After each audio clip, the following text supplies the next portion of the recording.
perguntou por que os judeus prosperam tanto?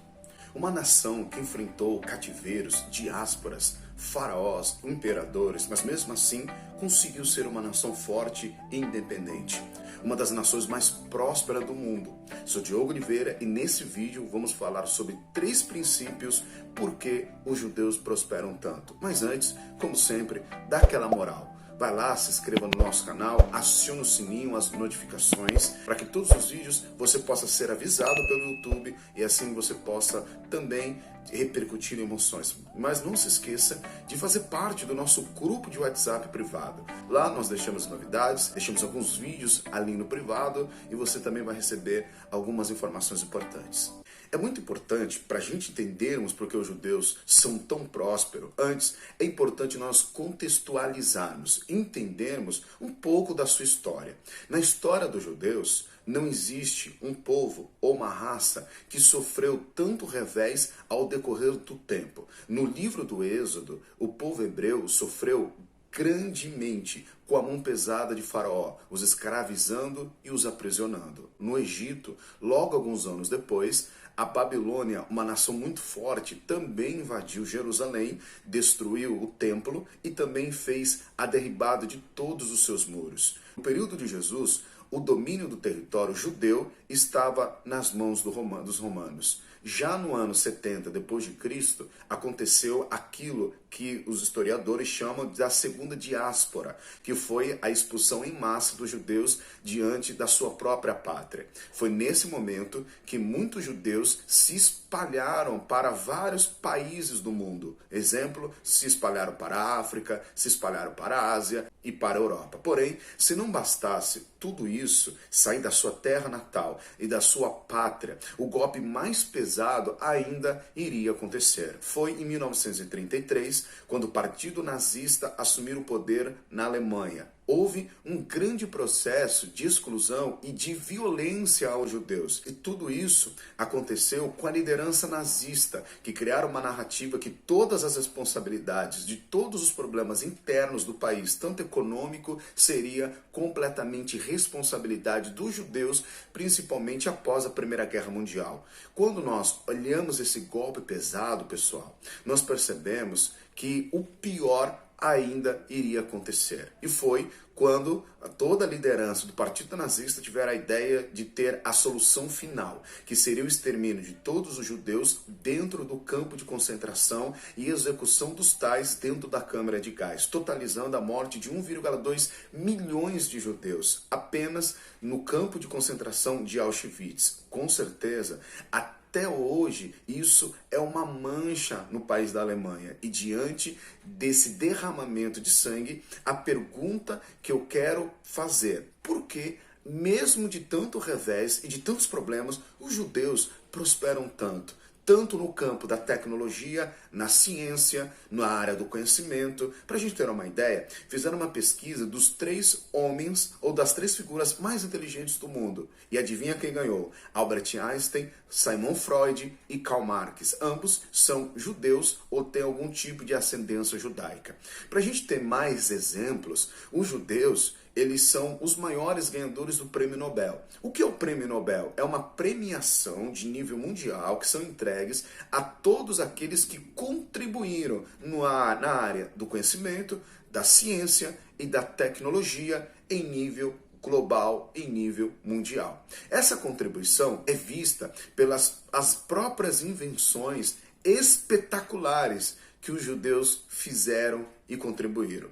Para falar de todas, precisaria de pelo menos mais um vídeo só para falar das invenções. Mas eu vou dar alguns exemplos para a gente ter uma ideia. Existe a tecnologia da dessalinização, que foi feita em 1967, que é a tecnologia de transformar água salgada em água doce, invenção dos judeus. A extração de água através do ar é uma tecnologia feita em 2006, que é ofertar água em lugares áridos com escassez de água potável para transformar ar em água. Na área da ciência, quem não conhece Steven Spielberg, na área da cinematografia, Steven Lee, na área das contribuições na área da medicina, da informática, os judeus estão no topo das grandes descobertas, sem contar os domínios de bancos, das emissoras, de grandes empresas e de grandes corporações estão na mão dos judeus. Agora, vamos pensar um pouco o seguinte: como uma nação tão forte, uma nação tão rica, tem apenas 14 milhões de pessoas entre a população mundial? Fazer tanto com tanto número de poucas pessoas realmente é uma façanha. Existe um ditado que diz que se você pegar um judeu e colocar o judeu no deserto e depois você voltar esperando encontrar um saco de ossos, você vai se enganar. Porque no lugar você não vai encontrar um amontoado de ossos, você vai encontrar um oásis. O judeu tem uma capacidade de transformar, como uma frase nossa, um limão em uma limonada. Mas a pergunta que eu faço é como eles, de tanto revés, conseguem prosperar tanto. Eu quero dar pelo menos 3 princípios aqui para a gente poder fazer, para dar a informação. Primeiro, a capacidade de reconstrução. Você lembra que quando o templo foi destruído, teve a liderança tanto de Esdras e Neemias na capacidade para reconstruir o templo. Já no período dos juízes, inúmeras vezes Israel também foram derrotados, mas logo em seguida tinha uma liderança, um juiz, como Débora, como Jefité, como Gideão, que encabeçava a conquista e a reconstrução novamente. Para a gente perceber, a gente tem que compreender que quando a cidade de Israel ou de Jerusalém era destruída através de várias guerras e através de várias batalhas, encabeçava uma nova conquista. Sua cidade tinha que ser reconstruída novamente. E o que dizer de grandes guerras travadas, como a derrubada das muralhas de Jericó? O que dizer das vitórias e das derrotas que os judeus tiveram com os filisteus? Nós sabemos muitas batalhas contra os midianitas, na capacidade de reinventar uma expertise que eles construíram ao decorrer da sua própria história, uma capacidade de reconstrução.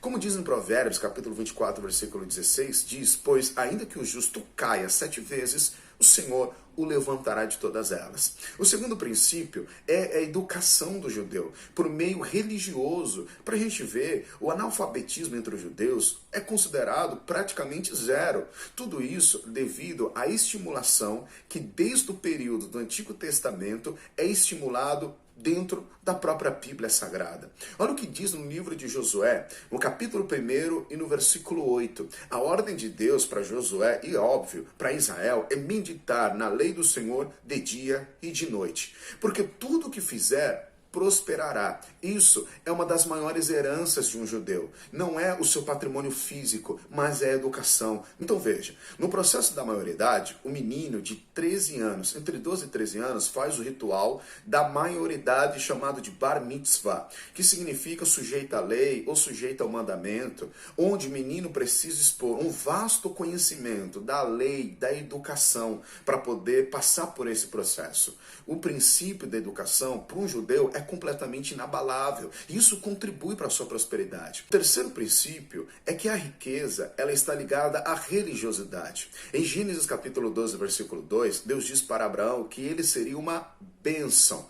Essa relação dos judeus tem a ver com uma relação forte de princípio de obediência a Deus, obediência à lei de Deus. Ser uma nação abençoada não tem a ver apenas com as questões financeiras e com as questões econômicas, mas sim com a compreensão que o seu maior valor e o seu maior patrimônio está em servir apenas um único Deus. A relação de Israel, e ela é uma nação poderosa e próspera, tem a ver com esse relacionamento com as coisas e com os princípios de Deus. E isso faz Israel ser uma nação inabalável. Como diz no livro de Salmos, os que confiam no Senhor serão como os montes de Sião, que não serão abalados. Se você gostou desse vídeo, então se inscreva no nosso canal. Não se esqueça de dar um like, não se esqueça de expor seus comentários. É muito importante para que esse vídeo possa se disseminar para novas pessoas. Muito obrigado pela sua participação. Deus te abençoe e um forte abraço.